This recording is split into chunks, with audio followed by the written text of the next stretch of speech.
Contract and release. Quick tips for the dance minister. Today's tip, in the meantime. When we use that phrase, in the meantime, it refers to the time before something happens or before a specified period ends. But it also refers to that unnamed space of time found in between one event and another. All over the world, we're hearing the terms pre-pandemic and post-pandemic, and for each of us, it draws different connotations, emotions, and perspectives. Dance leaders, we've got to admit that the reality in which we're living throughout dance circles today is quite different than it was just a few short years ago.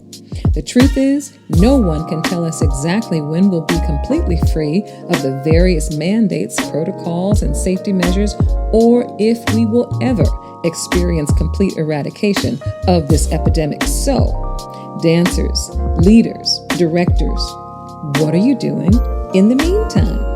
What are you doing to keep your dancers engaged, creating, and spiritually accountable?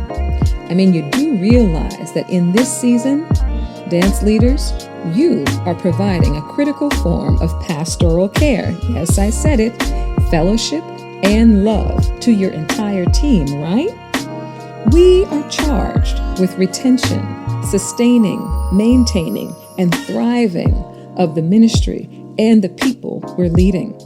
Now, you may not have that title of an ordained pastor, but trust and believe that you are in fact co-shepherding your people. And even though the church may not have returned to the fullness of face-to-face presence and worship, you are doing your part as led of the Holy Ghost to assist in ensuring that your people maintain their connection to God and the church. You, dance leaders, are the bridge. So, no Holy Ghost-filled liturgical dance ministry worth their salt should be inactive in this season. Here are just a few things that you might want to do in the meantime. First of all, if you haven't already done it, resume in-person dance rehearsals and gatherings in a safe environment. That's right, train, condition, and cultivate your repertoire while encouraging one another in the Lord and in good health. Next, implement daily or weekly prayer calls with a specific prayer focus, because everybody knows that to dance is to pray.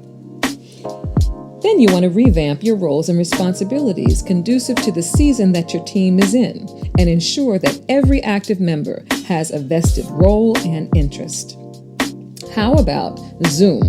You know we've come to know and love it, but utilize it to its fullest for midweek Bible studies and make it active and lively.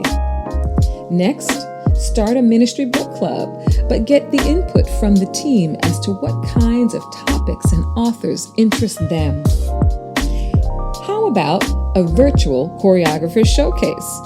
Challenge every member to create their own solos and plan a date for the showing, featuring them. Finally, do a wellness check to all of your fellow dance ministers by phone, not by text, just because you never know how much a genuine phone call means to someone who is secretly going through struggles.